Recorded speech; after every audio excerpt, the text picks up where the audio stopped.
The late October air was tinged with a melancholy crispness, the sort that carried the scent of fallen leaves and damp stone. A mist was rising from the river Charente as twilight slipped quietly over the French countryside, wrapping its gauzy fingers around the sleepy hamlet of Saint-Cyrs. Horses clopped languidly along muddy tracks.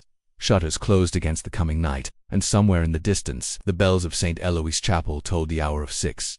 From a distance, Château Noir loomed like an abandoned theatre awaiting its final act.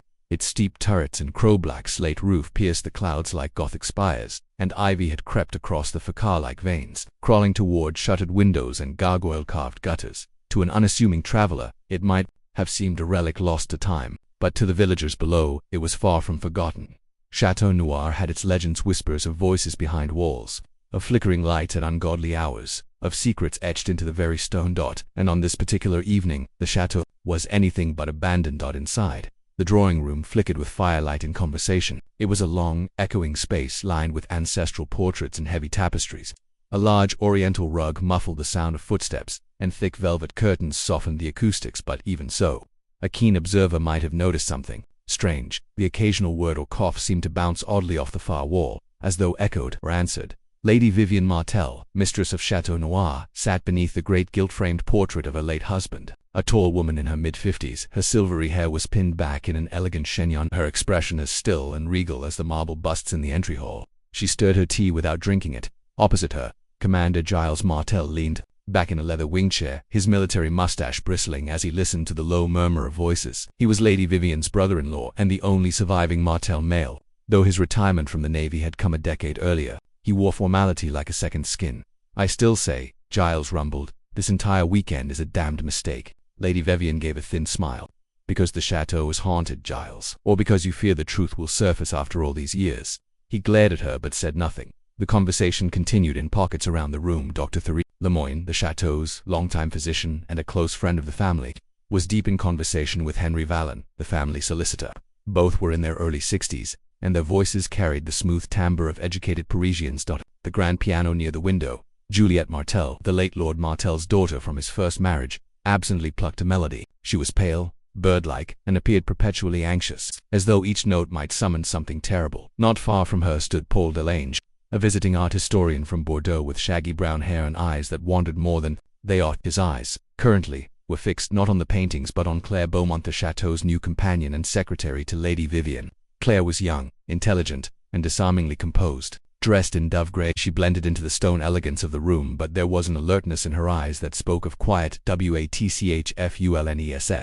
As the grandfather clock struck the half-hour, the last guest arrived. Madame d'Aubigny, widow of the village's former magistrate, swept into the room with the flourish of someone used to being both ignored and obeyed. In her hand, she clutched a letter creased, yellowed, and sealed with a faded wax mark. "I found this," she announced dramatically, behind the skirting board in the blue room. Lady Vivienne sat straighter, behind the wall. Giles asked, rising. "Wedged in so tightly I thought it was part of the woodwork, but it came loose while my maid was dusting. It's addressed, interestingly enough, to Monseigneur Lucien Martel." The room fell silent. Lucien Martel. The name hung in the air like a ghost. The youngest brother, the prodigal, the scandal. Lucien had disappeared from Château Noir 17 years ago, vanished without explanation or farewell. Rumors abounded. Some said he'd run off with a married woman. Others that he'd taken his own life in the haunted West Wing. The family had never confirmed either. Lady Vivienne reached for the letter, but Madame d'Aubigny held it just beyond her grasp. "I think, perhaps, you should all read it." Giles muttered something unintelligible. Madame d'Aubigny broke the seal. Her voice, once theatrical, grew suddenly hushed. "If you are reading this, then I am likely dead. They will say I left because of shame or cowardice. But the truth is worse. The chateau is not what it seems. The walls whisper, yes, but it is not ghosts who speak. It is secrets, dangerous ones. I fear for Juliette, and I fear that what I know will die with me. But I must record it. One day, someone cleverer than I will find it." There was a pause. Juliette rose shakily to her feet. "That's Lucien's handwriting," she whispered. Claire Beaumont asked gently, "Was this blue room locked since his disappearance?" Lady Vivienne nodded slowly. "Yes. We sealed it after he left, only reopened it this summer." Commander Giles swore under his breath. Madame d'Aubigny folded the letter and placed it on the mantelpiece. "Whatever happened 17 years ago is not finished. This," she gestured to the letter, "is only the beginning." As if to underline her words, a low groan echoed from somewhere behind the wall. The guests froze. The groan faded, then silence. "That's not possible," said Dr. Lemoyne. "No air vents run through that wall." But the silence now felt heavier, as though listening, and it was into this tension, this house of whispers and unfinished things, that a certain short, impeccably dressed Belgian detective would soon arrive. Not yet, but soon. And when he did, he would listen to the whispers, he would watch, he would note, and using his little grey cells, he would unearth what lay hidden in the walls of Château Noir. It was the following morning, and the light that fell through the narrow windows of Château Noir had a strange, sickly hue, pale gold laced with shadow. The chateau, perched atop its ancient ridge, was a place that never seemed to belong entirely to the present. Even the sunlight, it seemed, arrived reluctantly. Juliette Martel awoke with a start. Her room in the west wing, high-ceilinged and over-decorated in the Louis Quinze style, had always made her feel uneasy. The floorboards creaked under no weight at all. The wallpaper, of faded blue and cream damask, had begun to peel in one corner, revealing mottled plaster beneath, and sometimes when she turned off the lamp and lay listening, there was a sound. Not mice, not the wind. Something else, a soft tapping, a whisper, a murmur that seemed to come from inside the walls themselves. She sat up, heart racing. The tapping had stopped. All was silent, save for the sound of her own breathing. Reaching for her robe, Juliette crossed to the window and drew aside the curtain. Outside, mist clung to the grounds like a blanket of secrecy. The topiaries looked like silent sentinels. Below, near the fountain in the central courtyard, a figure moved, small, neat, unmistakable. The man carried a walking stick and wore a hat tilted just so. Even at this distance, his elegance was palpable. Juliette's breath caught in her throat. He was here. Hercule Poirot had received Lady Vivian's letter 3 days earlier while staying in Paris, and its contents had intrigued him immediately. It was not the mention of a ghost, nor the reference to a missing man that piqued his interest, but the phrasing. "It is not ghosts who whisper, Monsieur Poirot, it is guilt." That, he had found irresistible. And so, he now stood in the gravel courtyard of Château Noir, staring up at its bleak facade with the cool eye of a man who trusted not superstition but psychology. Beside him, his longtime friend Captain Arthur Hastings disembarked from the hired automobile with a groan. "Well, Poirot," Hastings said, looking around, "this is a gloomy place if ever I saw one. What do you make of it?" Poirot adjusted his gloves and replied, "It is most interesting, mon ami, a house of secrets, and where there are secrets there is often crime." They were greeted at the heavy oak door by Claire Beaumont, whose calm manner impressed Hastings immediately. "Lady Vivian is expecting you, Monsieur Poirot. Please, this way." She led them through the echoing entrance hall and into the morning room, a somewhat less oppressive space where firelight softened the edges of the cold stone walls. Lady Vivian stood as they entered. She was dressed in dark purple, with an amethyst brooch pinned to her collar. Her greeting was warm but brisk. "Thank you for coming, Monsieur Poirot. I realize how unusual my letter must have seemed." Poirot inclined his head. "On the contrary, Madame, it was most compelling. You say your brother-in-law vanished 17 years ago, and now there is a letter, a warning, a threat." "Perhaps," she said. "We found the letter yesterday. It was hidden behind a wall panel in the blue room, and that room has been locked for 17 years. She nodded. "Until this summer, we finally reopened it. I planned a family gathering for this weekend. I thought it time we laid ghosts to rest." Poirot's mustache twitched. "It is always dangerous to stir up old ghosts, Madame. They are rather like hornets when one disturbs their nest. .. He let the sentence hang. Hastings, still clutching his hat, looked vaguely uncomfortable, and then, "This morning," Lady Vivian added, her voice suddenly quieter, "something else happened." Poirot tilted his head. "My niece, Juliette, she has vanished." The west wing of Château Noir was, to Poirot's eye, the most neglected part of the house. A long, draughty corridor ran the length of the floor, with bedrooms on either side. The carpets were worn thin, and the chandeliers swayed slightly in unseen currents of air. Claire led Poirot and Hastings to Juliette's room. Her bed was neatly made, nightdress folded at the foot. Her slippers were placed together by the hearth. Her handbag rested on the dressing table. There were no signs of struggle, but no signs of departure either. The maid brought her breakfast. At 8, Claire explained. She knocked several times. No answer. She tried the door. It wasn't locked. When she went in, the room was empty. "Windows?" Poirot asked, moving to inspect them. Claire gestured. "Bolted from the inside, and the drop to the ground is nearly 30 feet. Poirot examined the latch carefully. Then he turned, his eyes scanning the walls. "There is no other exit." "None." Poirot tapped a section of paneling near the wardrobe. It gave a dull, hollow sound. "I should like to inspect the chateau's blueprints, if such things exist," he said softly, "and perhaps speak to the staff." He turned to Hastings. "You see, mon ami, the vanishing lady, it is a classic problem, but one with very few classic solutions. Either she left of her own accord and managed to vanish into thin air or ... or what?" Hastings asked, "or the walls here at Château Noir are not as solid as they appear." In the dining room that evening, tension hung over dinner, like a thundercloud. Dr. Lemoyne had arrived to examine Juliette's room, and pronounced the disappearance very odd, but not immediately alarming. Commander Giles, however, had a different view. "This is nonsense," he barked. "She's gone for a walk. She's upset. That ridiculous letter from Lucien, probably a forgery." Madame d'Aubigny sniffed loudly. "Forged by whom? The house was sealed." "You're always quick to believe in ghosts and curses, Madame," Giles snapped. "Better that than to believe there's no danger when there clearly is," she retorted. Poirot watched all this with interest, delicately buttering a roll. When the room had quieted, he spoke. "Forgive me," he said, "but I would ask each of you a simple question. When was the last time you saw Mademoiselle Juliette?" There was a murmur. "I saw her just before dinner last night," said Paul de. "She passed me on the staircase." "She said good night to me in the drawing room," added Claire. "I heard her playing piano late," offered Lady Vivian, "around 11. "And you, Commander?" Giles hesitated. "I know. I did not see her yesterday evening," Poirot said, brushing crumbs from his waistcoat. "Most curious." He rose. "It is late. I shall begin my full interviews tomorrow. But tonight, I shall ask only one thing. That no one leave the premises, and that no one enter the West Wing." The guests exchanged uneasy glances as they dispersed for the evening. Poirot remained in the dining room, alone with Hastings. "Well," said Hastings, pouring a brandy, "what do you think?" "I think," said Poirot, "that the chateau is like a stage set, and the performance has already begun. But the audience sees only what the actors allow." And Juliette. Poirot stood, gazing into the fire. Mademoiselle Juliette did not walk away. That much is clear. The question, Hastings, is who wanted her to disappear, and why now, after 17 years of silence. Outside, the wind moaned through the trees, and somewhere within the old chateau a whisper rustled along the plaster, a sound that might have been air in the chimney, or a voice behind a wall. The following morning dawned bleak and grey.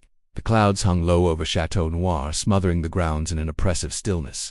The staff moved quietly through the halls, and breakfast in the dining room was a subdued affair. Silver cutlery clinked against fine porcelain, but conversation was hushed, every guest stealing glances at Poirot, as though hoping the great detective would declare it all a misunderstanding, that Mademoiselle Juliette would appear at any moment with a tale of misadventure. But she did not. Poirot, unperturbed by the tension in the air, breakfasted with remarkable focus. He was dressed immaculately as ever, his dove-grey suit without a crease, his mustache perfectly waxed. He delicately peeled a boiled egg with the precision of a surgeon and sipped his coffee thoughtfully. "Tell me, Mademoiselle Claire," he said, looking across the table, "you were among the last to see Juliette Martel, were you not?" Claire Beaumont nodded, her eyes steady. "Yes, Monsieur Poirot, around 10:30. She was returning from the piano room and appeared rather pale. I asked if she was well. She said she had a headache and was going to bed." "Did she seem afraid?" "No, distracted perhaps, but not frightened." "Mercy," Poirot said softly. Giles Martel cleared his throat with an irritated grunt. "All this interviewing is unnecessary. She's run off. The girl's always been a bit unstable, lives in the past, clings to nonsense about her father and poor Lucien. Sentimental rubbish. She's not a child." "Giles," Lady Vivian snapped.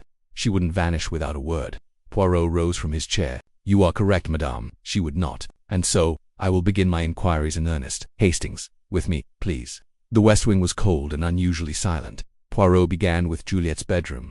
He inspected every corner, tapping the walls and floorboards with a small cane. Hastings watched, puzzled. "You really think there's a hidden passage?" he asked. "Mon ami," Poirot said. "In a house this old, secrets are built into the foundations." He paused near the far wall, the one that bordered the disused library. "This panel," Poirot murmured. "Do you see how the grain differs? Slightly in this section, feel here. It is not as cold." Hastings touched it. "You're right, and ... Wait. There's a faint line here, a seam." Poirot nodded. "Indeed. Let us investigate further." He ran his fingers along the edge of the panel, and after a few careful moments, he pressed a section near the top right corner.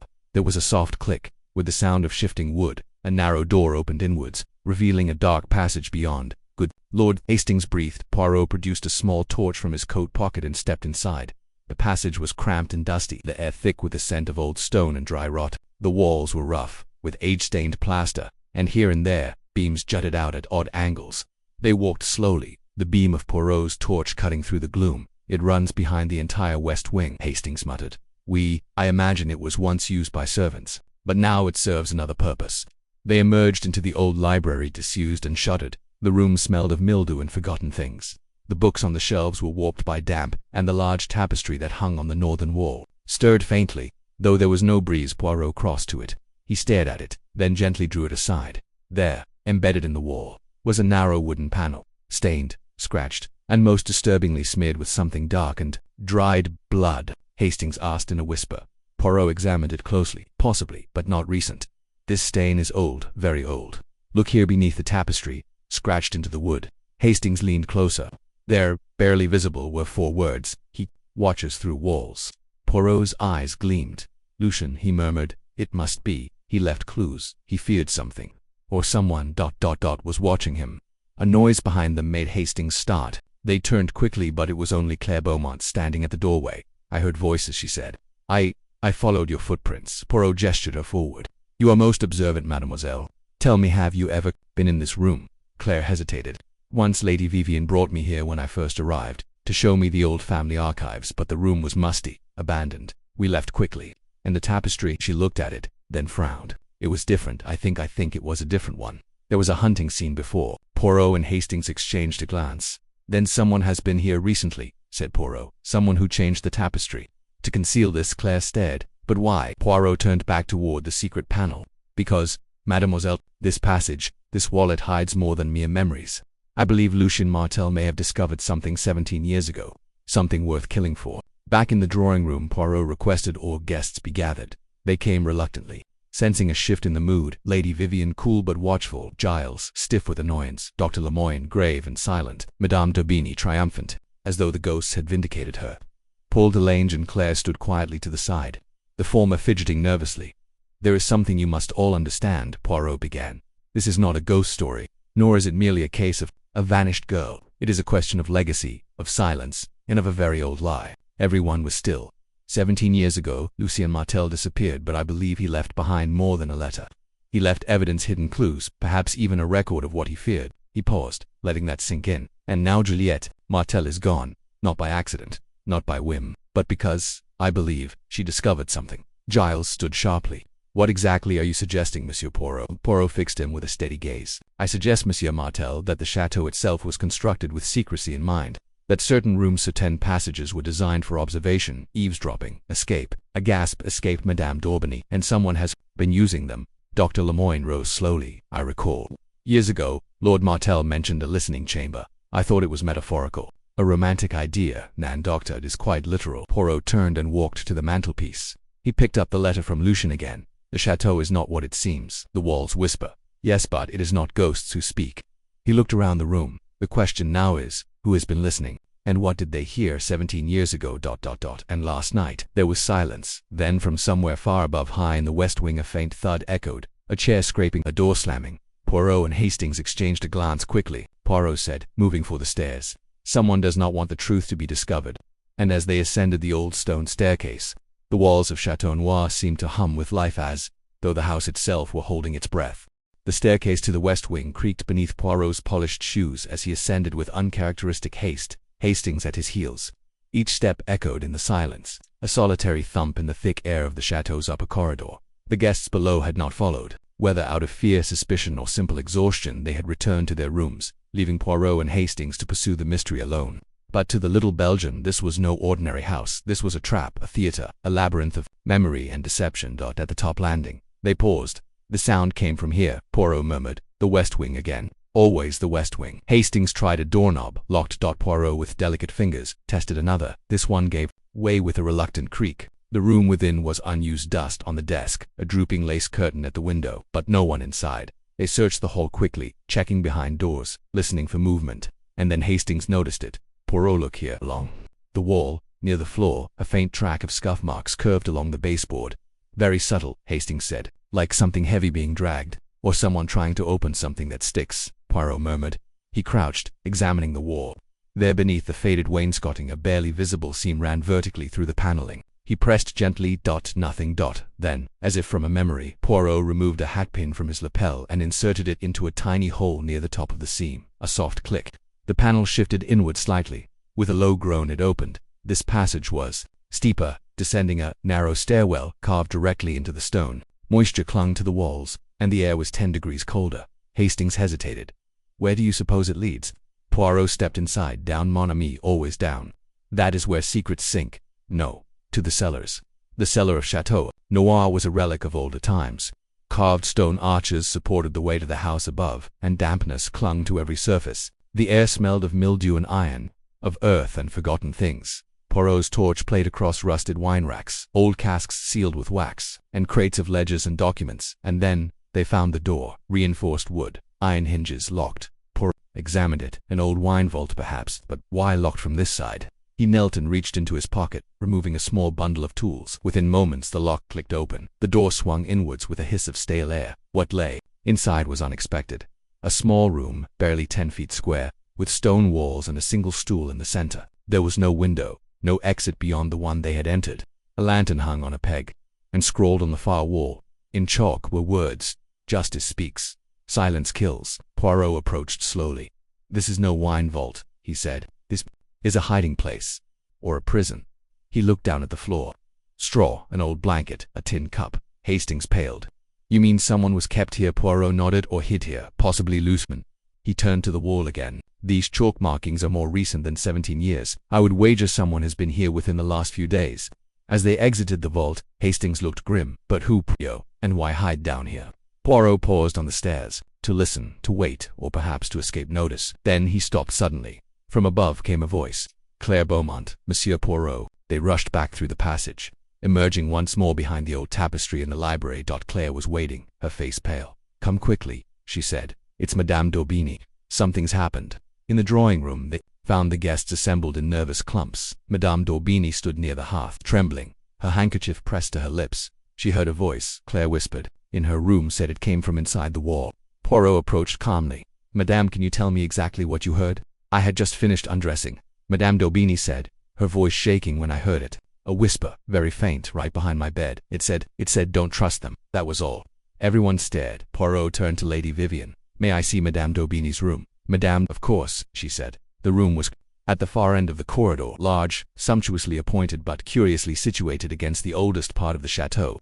Poirot went straight to the wall behind the bed. He tapped, listened. "Another passage," he murmured. "I am certain of it." Then he noticed something. The wallpaper, near the corner, had been recently disturbed. A section peeled slightly. Peeling it back revealed a small gap in the masonry and stuffed in set of folded paper.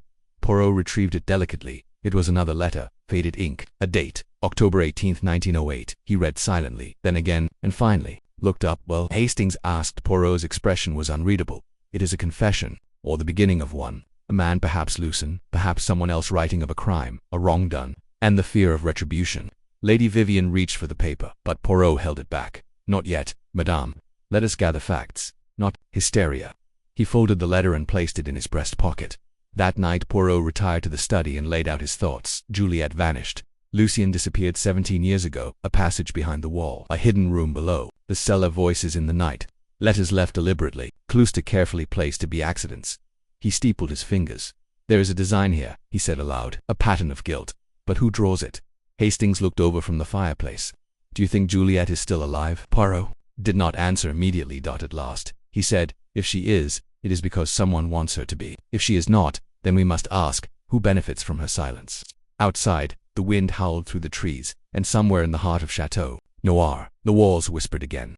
The morning broke reluctantly over Château Noir, gray light filtering through a drizzle that painted the stone walls with a sickly sheen. Breakfast was served in the smaller dining room, an ornate but aging chamber with a ceiling fresco of nymphs dancing above fields of poppies, long faded into anonymity. Yet no one seemed to look up. Everyone had grown quieter. Commander Giles Martel stood by the fireplace with his back turned, arms folded stiffly.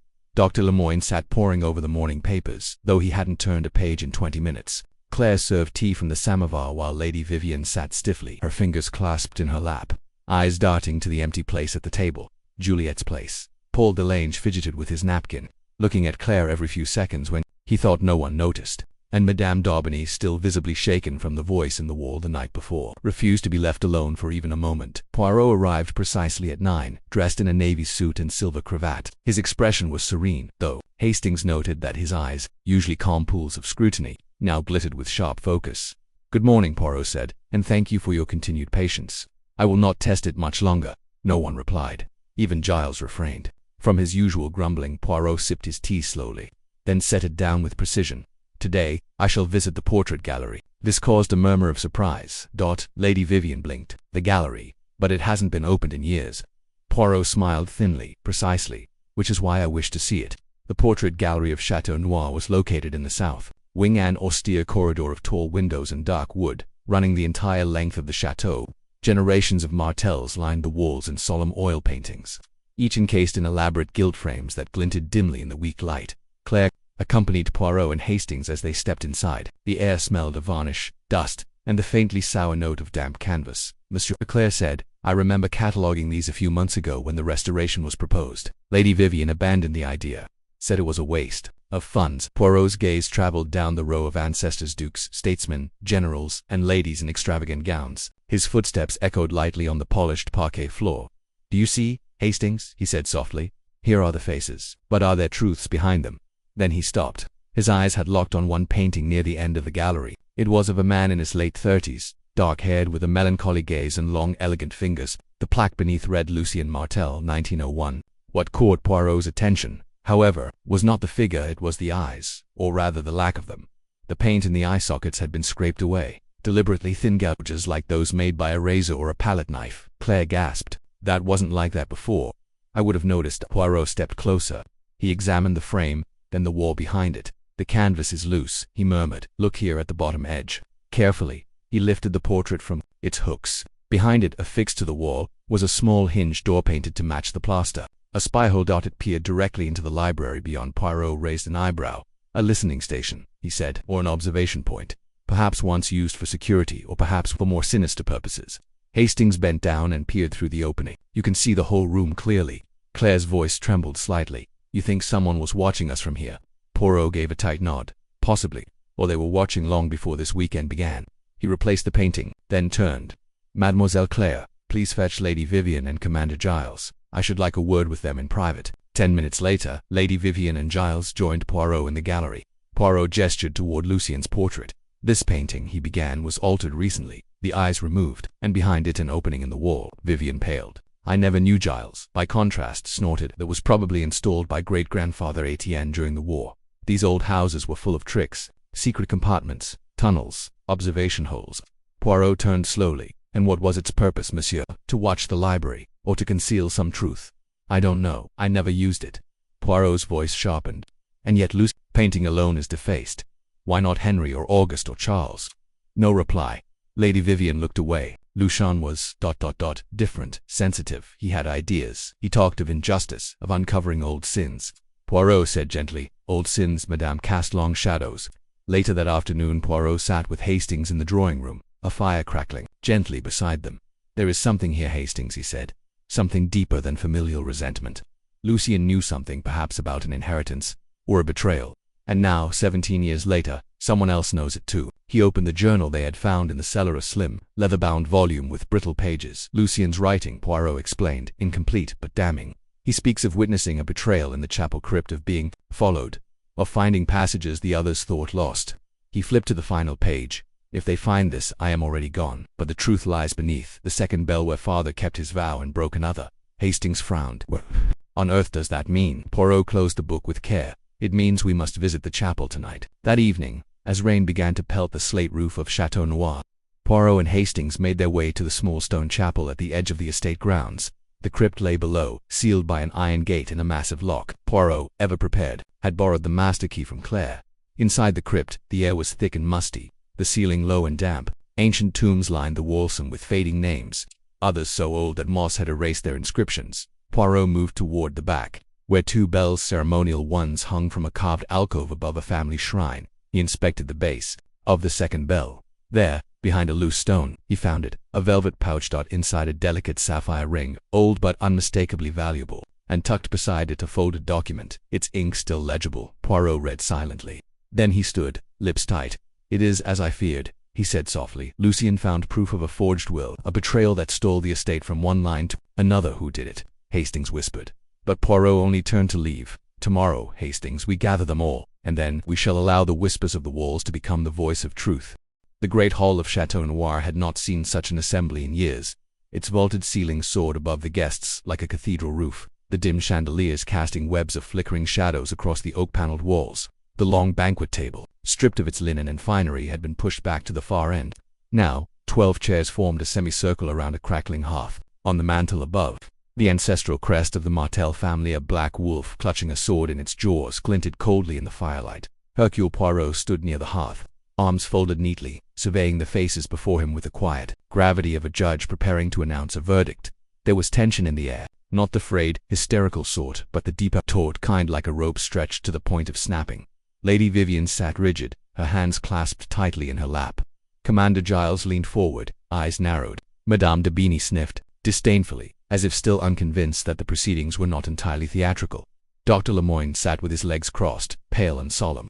Claire Beaumont stood just behind Poirot, a notepad tucked beneath her arm, her expression watchful. Paul Delange fidgeted nervously with his cuffs, and two footmen lingered near the doors, eyes cast downward. Juliet's absence hung in the room like an unspoken accusation. Poirot cleared his throat. "Madame et messieurs," he began, "I have asked you to gather here not to speculate, but to illuminate. As you know, Mademoiselle Juliette Martel disappeared 3 nights ago from her room in the West Wing. At first it appeared a mystery, no signs of struggle, no escape route, no witnesses." He paused, allowing the silence to stretch. "But Château Noir is a place of concealment. The walls speak through trapdoors, through listening chambers, through passages carved in centuries past, and now I will speak for them."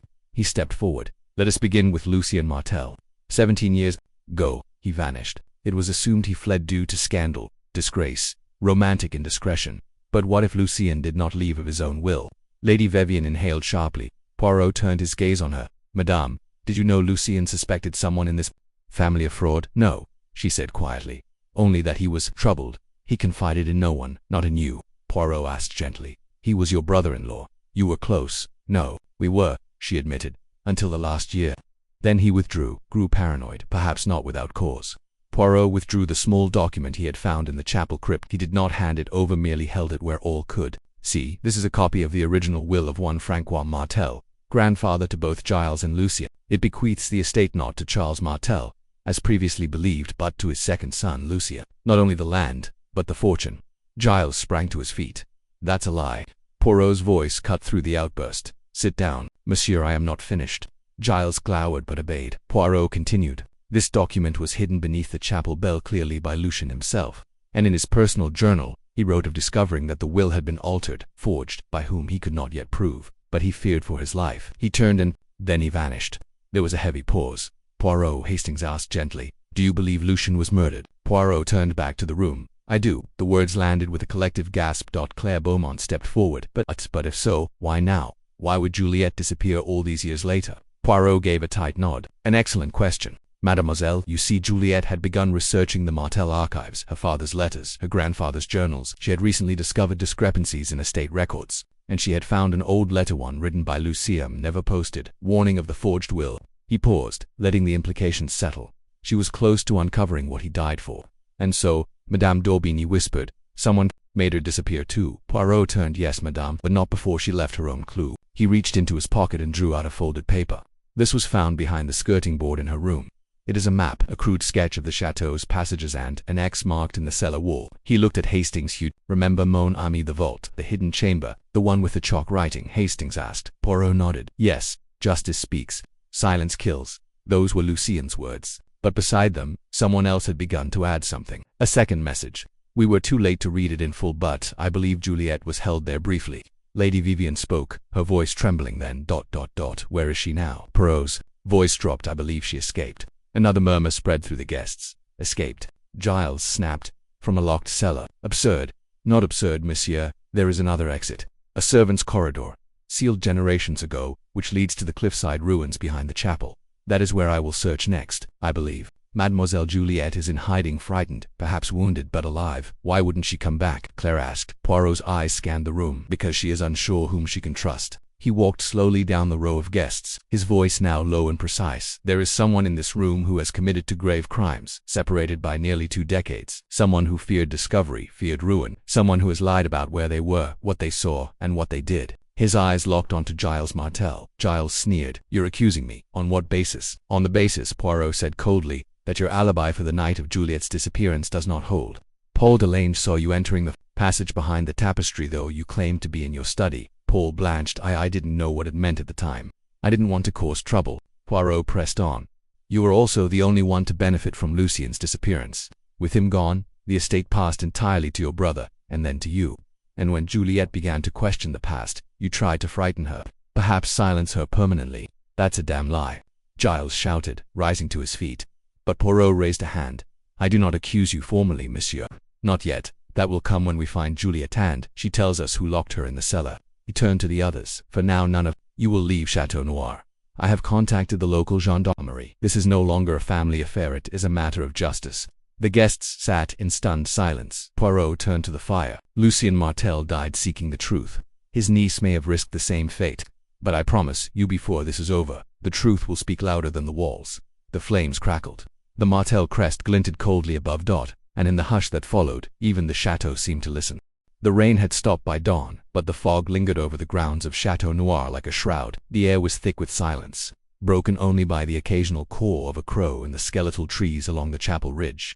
Hercule Poirot, accompanied by Captain Hastings and Claire Beaumont, stood before the ancient stone chapel that loomed at the estate's western edge. Its crumbling steeple and moss-laden roof gave it the appearance of a forgotten tomb, and yet something in its posture still whispered of dignity, of secrets preserved through the stubborn passing of time, according to the original plans, Poirot said, unfolding a yellowing sketch of the estate. "There was once a tunnel, a passage from beneath the chapel to the cliffside ruins beyond, hidden since the Revolution, long presumed collapsed." "And you think Juliet found it?" Hastings asked, casting an uneasy glance toward the old chapel doors. Poirot nodded. "It is the only place left to search. The cellar vault showed signs of recent disturbance. She escaped, but to where? She feared pursuit, and I believe she did. She would seek the least obvious exit." Claire shivered, wrapping her coat tighter. "This place. It's always felt wrong, like the dead never quite left." Poirot gave her a gentle glance. "Perhaps, mademoiselle, it is not the dead who linger, but the truth." They entered the chapel. Inside, it was cold and damp. Stained glass windows, long cracked and missing panes, allowed faint shafts of gray light to slice across the pews.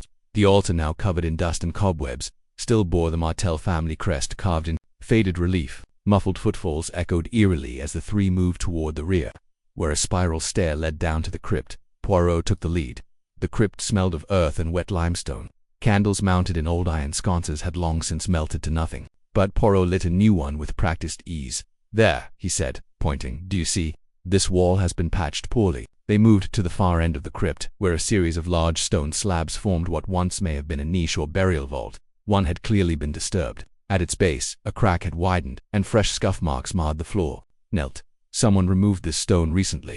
With effort, Hastings helped him shift it aside. Beneath was a dark hole, narrow, lined with rough-cut stone, descending into blackness. "A tunnel," Claire breathed. Poirot nodded grimly, "and still open." They climbed down carefully, one by one. The passage was low and damp, with brambles growing through the stone in places. The air was musty but breathabl. It twisted sharply to the left after 10 meters. Then again, and there, in the dim light of Poirot's torch, they saw it. A scrap of torn fabric caught on a jagged stone. Pale blue silk. Poirot plucked it. Gently, Juliet wore blue the night she vanished. They pressed on. The tunnel continued for another 20 yards before opening into a jagged cavity, the ruin of an old cellar. Roof partially collapsed. Beyond it, a fissure in the rock opened to the outside. Light streamed in, and there, half buried under leaves and broken timber, they found her. Juliet Martel. She was alive, pale, exhausted, and with a thin cut above her brow. But breathing and alert. Claire gasped and dropped to her knees. "Juliet, thank God." Hastings fumbled for his flask. Poirot knelt beside her, checking her pulse. Juliet blinked up at them, recognition dawning. "Monsieur... Poirot, I didn't think anyone would find me." "You are safe now, mademoiselle," Poirot said gently. "You have done very well." She sat up slowly, taking sips of water. "I escaped... that night... through the cellar. Someone had locked me in, but I found the second exit in the dark. I slipped, fell. I've been here since... I tried to scream, but no one heard." "You were very brave," Claire whispered. "We were terrified." Poirot helped her to her feet. "Now, mademoiselle, you must tell us. Who locked you in? Who tried to silence you?" Juliet's eyes darkened. "I saw him. I wasn't sure until I heard him speaking on the other side of the wall. I think he believed I was unconscious." "Who?" Hastings asked gently. She looked at Poirot. It was Giles. By the time they returned to the chateau, the fog had begun to lift, though inside, tension was only thickening. Juliet was brought to her room under Dr. Lemoyne's supervision. Poirot, meanwhile, called for the family and guests to reconvene in the drawing room. Commander Giles entered last, his expression unreadable. "Something new, Poirot?" he asked coolly. "Yes, monsieur," Poirot replied. "Juliet Martel has been found." Gasps followed, a mix of relief and dread. "She escaped," Poirot continued, "through a passage beneath the chapel. She is alive, and she has named her attacker." He turned to Giles. "She says it was you, monsieur." Giles scoffed. "That's absurd. She must be delirious." "She is clear-minded," Poirot said firmly, "and we have more than her word." He produced the will, Lucien's document, confirming he was the rightful heir. It was hidden by someone who had everything to lose. And then Juliet discovered it. Poirot pointed to Giles. You inherited the estate unlawfully. You could not risk exposure. Giles' face darkened. You can't prove a thing. I believe I can, Poirot said quietly. I believe fingerprints will be found on the tapestry panel. I believe the servant saw you that night. I believe Juliet's testimony will be enough. But most of all, I believe your conscience has already condemned you. Silenced at, then Giles lunged. Not at Poirot but for the door. But Hastings moved swiftly, blocking the way. The two footmen seized Giles by the arms as he struggled briefly, then sagged. It was over that night, as calm returned to the chateau. Poirot and Hastings sat once more by the fire. Well, Hastings said, exhaling, I never thought it would be Giles. So arrogant, yes, but capable of murder. Poirot looked into the flames. It is always the one who believes himself untouchable who commits the boldest crime. Giles acted not out of passion, but out of calculation. And yet, he made one error. What was that? He underestimated Juliet, and he underestimated the house. Poirot looked up at the high stone walls around them. The chateau whispered the truth. Hastings. All I had to do was listen. The storm had passed, both in weather and within the walls of Château Noir, for the first time in several days. Sunlight touched the high windows and spilled across the stone floors like a benediction. The oppressive silence that had haunted the manor seemed to lift, and yet there remained something unfinished in the air, an echo, perhaps of injustice long buried. Juliet Martel had been moved from her room to the south-facing guest chamber, where Lady Vivian insisted the light was softer and the air better for recovery. Dr. Lemoyne visited her hourly, administering tonic and careful questions, but it was Poirot to whom she wished to speak. He arrived just after breakfast, alone, his shoes brushing quietly over the thick Aubusson rug as he entered. Juliet, now dressed in a soft grey shawl, was seated by the window, gazing out at the woods. She turned at the sound of the door. Monsieur Poirot. Bonjour, Mademoiselle Poirot bowed with gentleness. You are feeling stronger today, I hope. She nodded slowly. Physically, yes, but inside. I feel as if something is still unfinished. Poirot sat across from her. Then let us finish it. You and I believe you know more than you have yet said. She folded her hands in her lap, the pale blue of her dress a ghostly reflection of the sky beyond the glass. I do, but some things are difficult to say aloud. Courage, mademoiselle. The truth is heavy, yes, but it is lighter once spoken. She looked down, her voice soft. It began last year. I was reading through my father's old letters, the ones he wrote in his final months before he died. He mentioned an injustice, a betrayal within the family. At first I thought he meant some romantic scandal, but then I found Lucien's name. Always Lucien. Poirot nodded encouragingly. Go on. One letter in particular mentioned the real will. I asked Aunt Vivian, but she brushed me off. Said Lucien had always imagined plots. But I didn't believe her. I began to search the archives, and then I found a journal hidden inside one of the library volumes, a hollowed-out book behind a false row. It was Lucien's. He, who had begun to piece things together. He knew about the false will. He feared someone in the family had arranged for the real one to disappear. Do you still have this journal? She hesitated. No, I left it in the blue room the night I disappeared. I meant to show you, but... Poirot rose immediately. Then we must retrieve it. Come, mademoiselle, if you are well enough. Show me where you left it. Together they returned to the blue room. The chamber still bore the air of something recently disturbed. The fireplace had gone cold, but the scent of dust and old secrets lingered. Juliet walked slowly to the carved walnut writing desk in the corner. She opened the lower drawer and reached toward the back. Poirot watched her face. She froze. It's gone. Poirot stepped forward. The drawer was indeed empty, save for a few faded envelopes and a dried fountain pen. Someone took it, Juliet whispered. They must have come after me.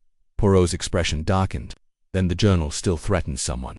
Someone who fears what it reveals. He turned to the room, eyes narrowing. Let us think. Who had access to this room while you were missing? Claire Beaumont entered just then, having followed discreetly. The room was locked until Dr. Lemoyne insisted it be opened 2 days ago. He was concerned about the air circulation.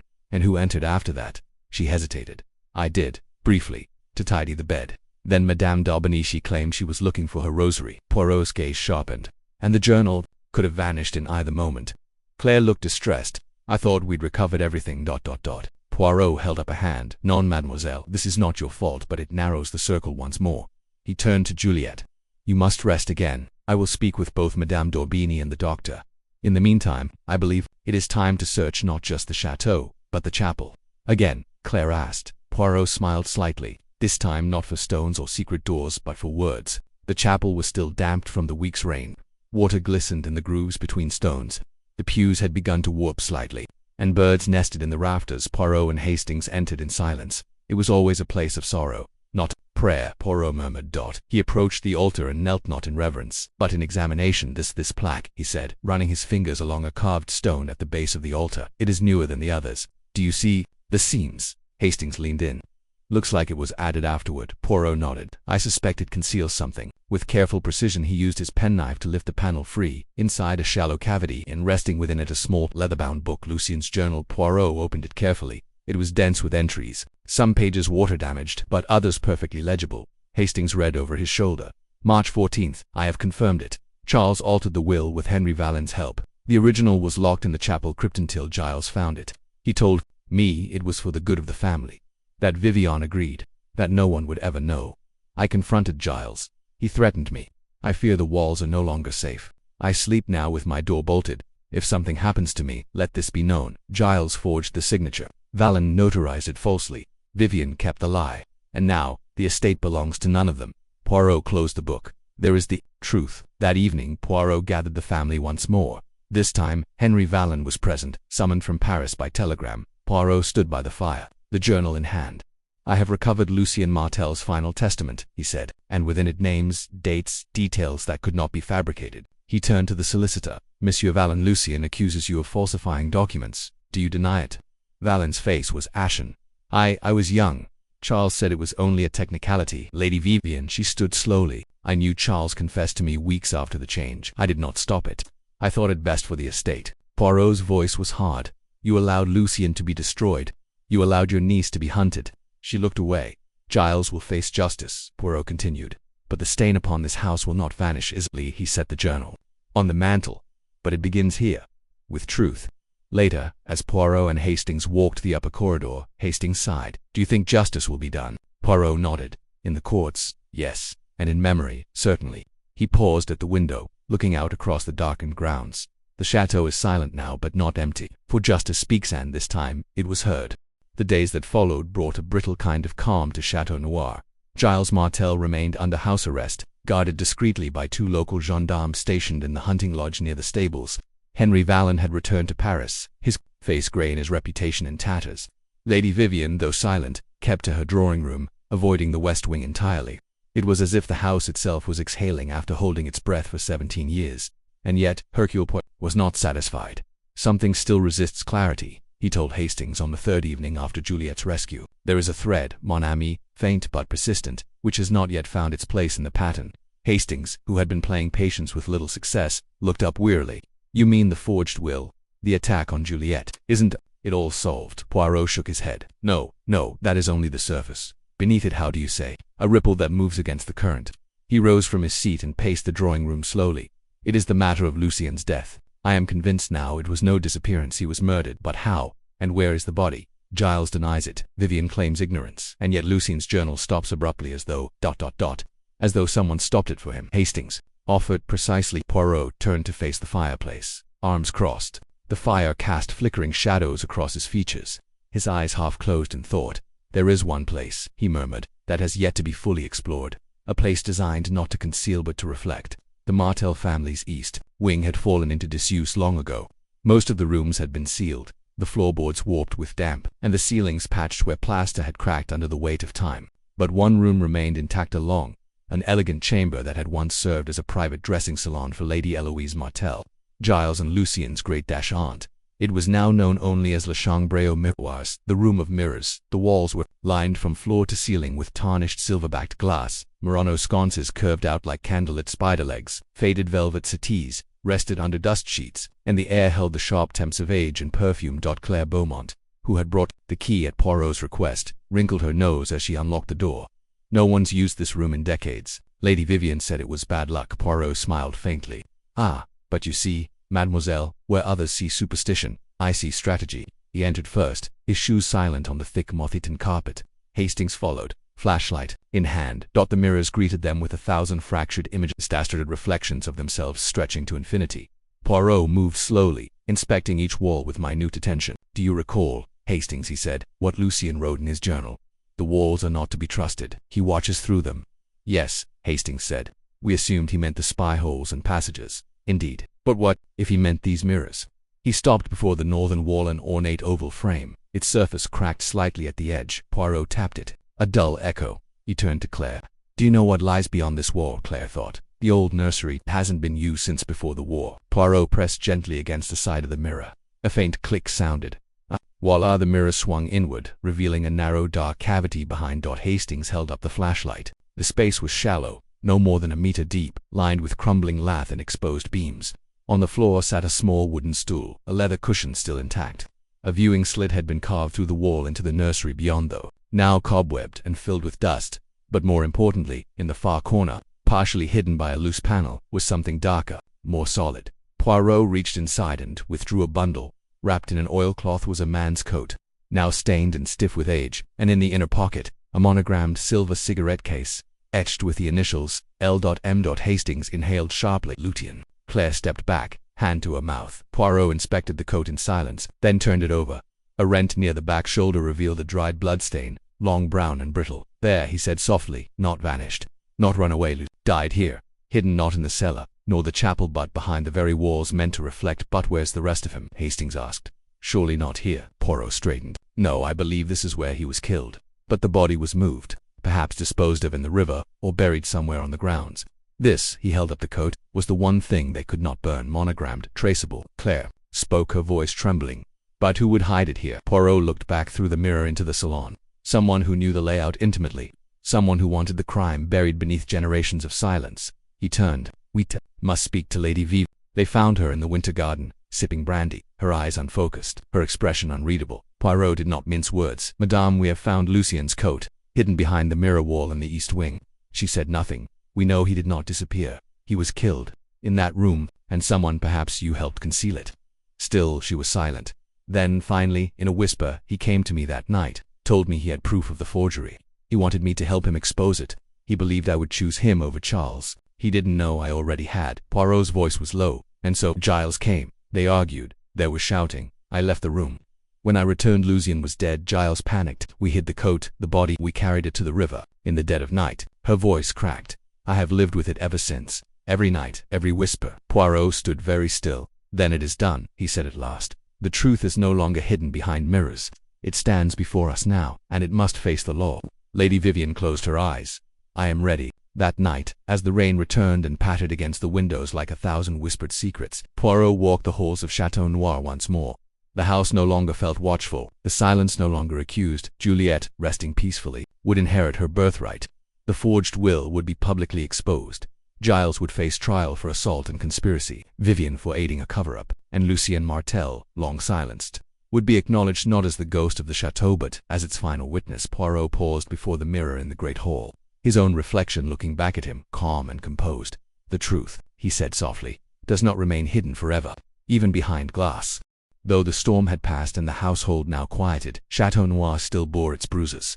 Dust lingered in the corridors, windows had not yet been thrown open to the July sun, and voices remained hushed even during breakfast. The truth had been exhumed like a long-buried corpse, and no one who had heard it would forget the stench. Lucien Martel, once dismissed as the family embarrassment, the dreamer, the exile, was now remembered not for his eccentricity, but for the dreadful injustice done to him. And as Hercule Poirot knew well, once the dead had been named, once their truth had been spoken, they were no longer content to remain in the past. They haunted the living, not with rattling chains or wailing cries, but with memory, with guilt, and with justice. Juliet sat in the library that morning, her eyes red-rimmed, though not from tears. She had not cried since the night she emerged from the ruins, muddied, half-conscious, clutching her father's name like a torch in the dark. Since then she had been composed, cold even, but now in the dawn, quiet. She stared at the ancestral volumes lining the shelves as though they might still lie. Poirot entered softly. She looked up. Monsieur Poirot, you've been kind to me, but I must ask what happens now.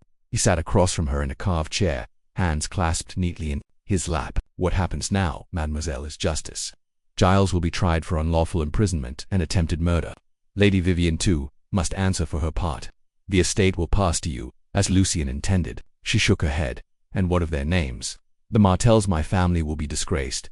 Poirot's eyes twinkled sadly.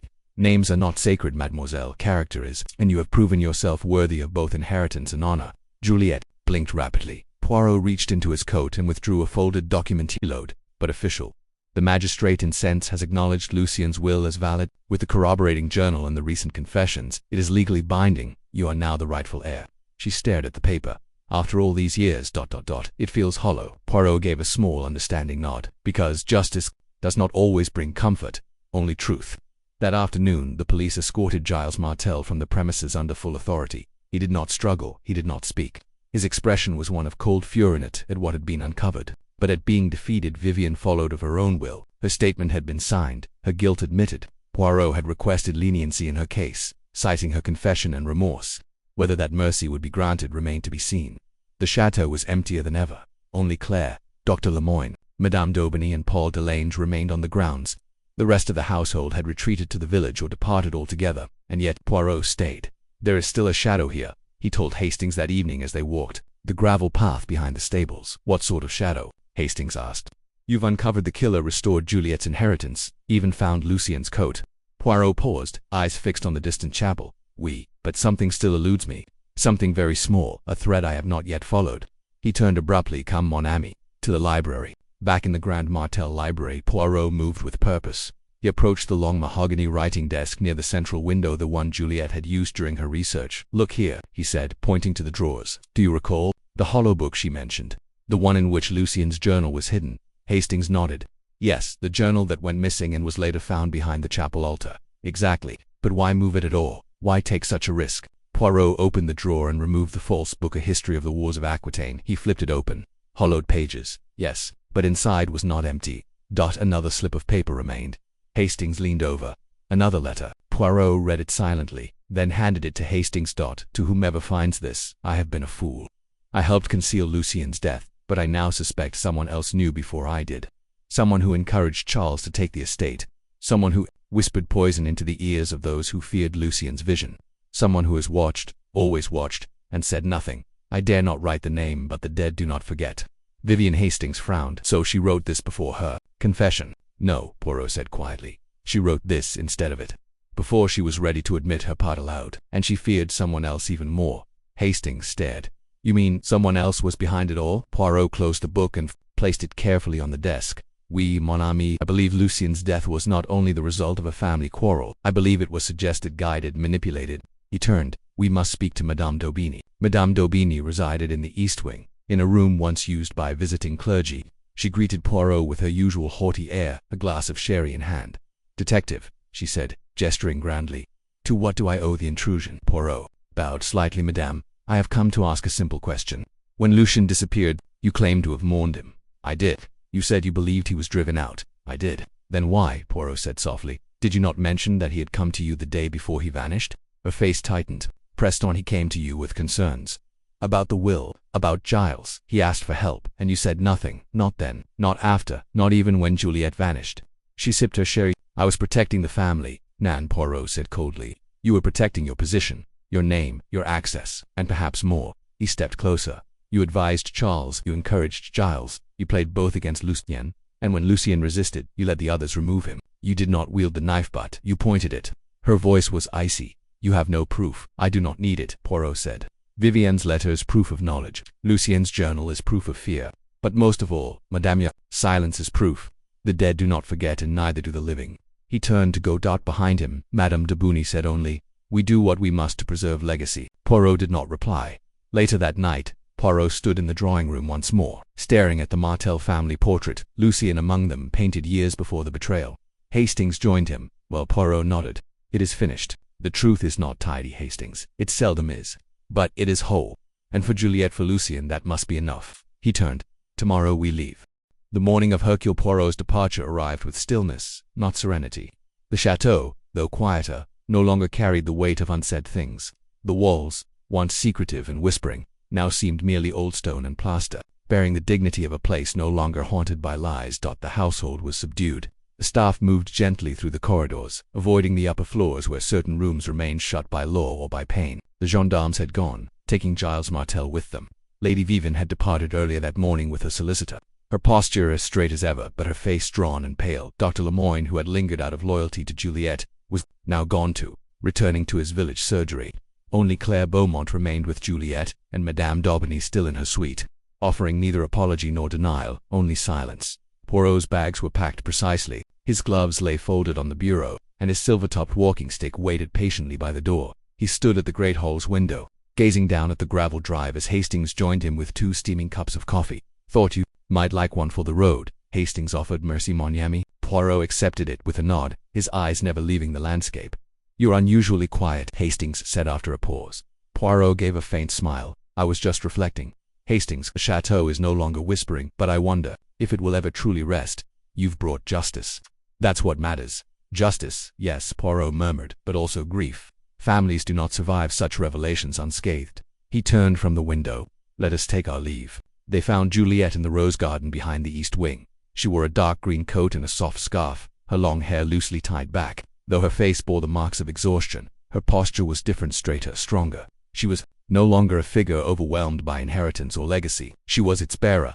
Going so soon? She asked, rising as Poirot approached. I have stayed longer than intended, mademoiselle, but my work is done. Juliet offered her hand. Poirot took it lightly, bowing.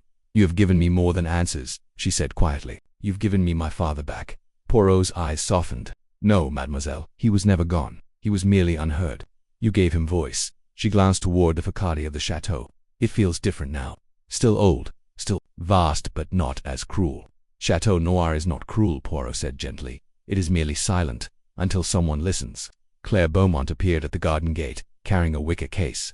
Your car has arrived, monsieur. Shall I bring your things? Nan, Poirot said. All is prepared. I shall leave quietly, like the shadows leaving the hallway. Juliet smiled faintly. Will you return one day? Poirot inclined his head. Perhaps, when the roses bloom white again. In the drive, the automobile waited, engine humming. Softly. Hastings climbed in, still scribbling final notes in his journal. Poirot paused before stepping inside. He turned one last time, looking up at the windows of Château Noir. And there in the highest turret window he saw it. A flicker of movement, a curtain drawn back. Madame D single quotes a ubigny. Watching. He said nothing, but his eyes narrowed slightly. Then, he stepped into the car, and it pulled away. The road twisted down through the valley, past the chapel, past the river where Lucien's body had likely been consigned to water and time. The trees above the road had turned, their leaves now yellowing, casting mottled shadows over the gravel. Poirot spoke at last. There is a certain irony, Hastings. How so? The very house that hid everything from justice, from grief, from memories, now the place where it was all exposed. The chateau was not the villain. The people were. He leaned back. And yet, I do not hate them. Not even Vivian. Weakness is more dangerous than wickedness, and silence far more lethal than lies. Back in the chateau, Juliet stood, alone in the great hall. The fire had gone out. She walked to the mantel and looked up at the portrait of Lucien Martel. It had been cleaned, restored. His face now looked out, not down, and his eyes, once scraped away in a mirror, were now preserved in paint and memory. She reached up and straightened the frame, and as the house creaked gently in the settling morning, she whispered, I hear you now. 6 months had passed since Hercule Poirot left Château Noir. Winter had come and gone, softening the edges of the countryside with frost and fog before retreating once more into memory. Spring arrived late that year, but when it came, boldly. Snowdrops first, then daffodils, then 1,000 rosebuds blinking open in the gardens of Saint-Cyr-Valois, and in the rose garden of the chateau itself. Something remarkable had happened. The white roses, long thought to have been bred out by overpruning and age, bloomed again. Juliet Martel stood in the morning light, pruning shears in hand, her gloves dusted with soil. She no longer looked like a ghost of the past. Her complexion was flushed from the work, her hair tied in a loose braid, her clothes simple and practical. The chateau, under her management, had begun its own quiet resurrection. The staff returned slowly. The shutters were opened, windows were washed, the tapestries were removed, cleaned, rehung. Even the west wing was unsealed. Guests had begun arriving, writers, historians, and distant cousins, curious about the estate once cloaked in rumor.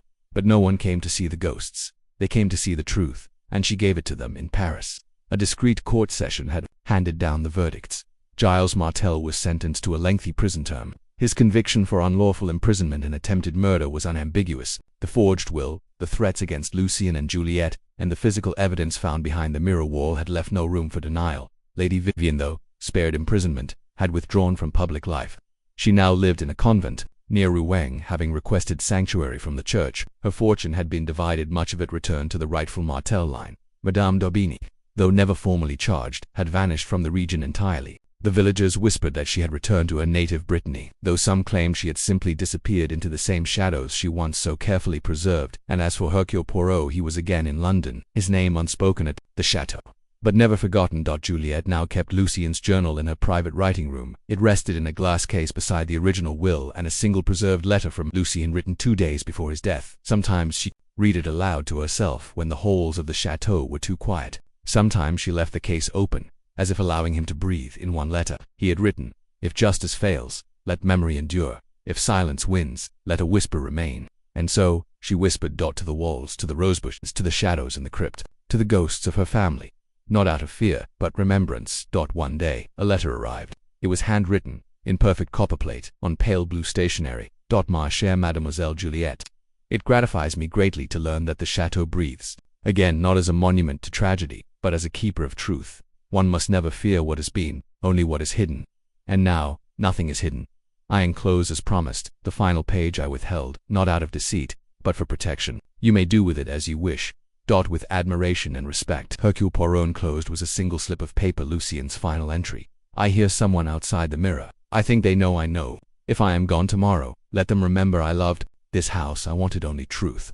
I am not afraid of dying, I am afraid of being forgotten. Juliette placed the page in the journal, then she closed the book, and as the wind rose in the trees beyond the high windows of Château Noir and the white roses shifted in their beds like sleepers turning gently in dream, she whispered aloud, "You were not forgotten.